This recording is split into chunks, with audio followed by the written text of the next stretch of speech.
बोधिसत्व कभी एक व्यापारी था जो दूर दूर के देशों में व्यापार करने के लिए बैलगाड़ी के बड़े बड़े काफिले लेकर जाता था। जब वह एक विशाल रेगिस्तान से होकर एक लंबी खतरनाक यात्रा पर जाने की तैयारी कर रहा था, तो उसने सुना कि एक और व्यापारी, एक युवा और मूर्ख व्यक्ति वही यात्रा करने जा रहा है।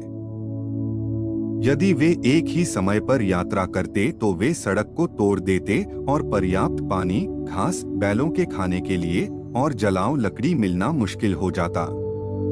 इसलिए बोधिसत्व युवा व्यापारी के साथ स्थिति पर चर्चा करने गया और विकल्प दिए जाने पर उसने पहले जाने का फैसला किया और बोधिसत्व बाद में जाएगा। जैसे ही मूर्ख युवक का कारवां जंगल के बीच में पहुंचा, वहां रहने वाले एक भूत ने यात्रियों से पीने का पानी फेंकने की योजना बनाई ताकि वह और उसका छोटा गिरोह आसानी से थके हुए लोगों पर हमला कर सके और उन्हें खा सके।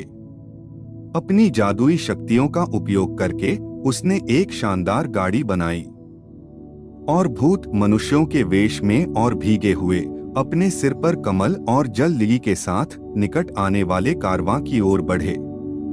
युवा व्यापारी भूत से बात करने के लिए रुका, जिसने उसे बताया कि यात्रा का कठिन हिस्सा खत्म हो चुका है और आगे बहुत बारिश और कई झीलें हैं।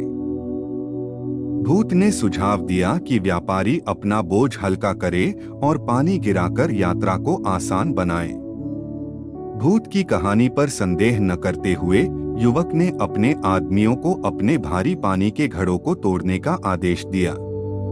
लेकिन जाहिर है उन्हें बाकी दिन पानी नहीं मिला और वे कमजोर और भूखे सो गए क्योंकि उनके पास पीने के लिए कुछ नहीं था और वे अपना चावल नहीं पका सकते थे।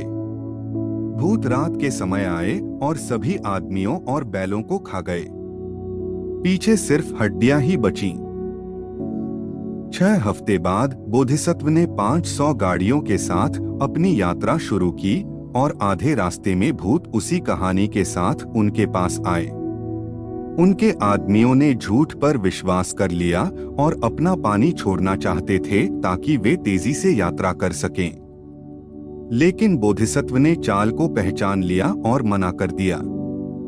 अपने आदमियों को समझाया कि अगर आगे वाकई बारिश होगी तो वे गड़गड़ाहट सुनेंगे, तूफानी बादल और बिजली देखेंगे और हवा महसूस करेंगे। जब वे उस जगह पहुंचे जहां मूर्ख युवा व्यापारी समूह का नरसंहार हुआ था, तो उन्होंने रात के लिए अपनी गाड़ियों को घेर लिया ताकि एक किलाबंद शिविर बनाया जा सके और सुबह तक हाथ में तलवारें लेकर पहरा देते रहे। जब वे चले गए तो उन्होंने अपनी सबसे कमजोर गाड़ियों को कुछ छोड़ी हुई गाड़ियों से बदल दिया जो ज्यादा मजबूत थीं और सबसे कीमती माल ले गए। सभी लोगों ने खूब मुनाफा कमाया और सुरक्षित घर लौट आए। कहानी का नैतिक पाठ है, बुद्धि और दूरदर्शिता से धोखे और उतावलेपन पर विजय प्राप्त करें। यह नैतिक पाठ आगे की सोच रखने, सोच समझकर निर्णय लेने और धोखे और प्रलोभन के सामने सतर्क रहने के महत्व पर जोर देता है।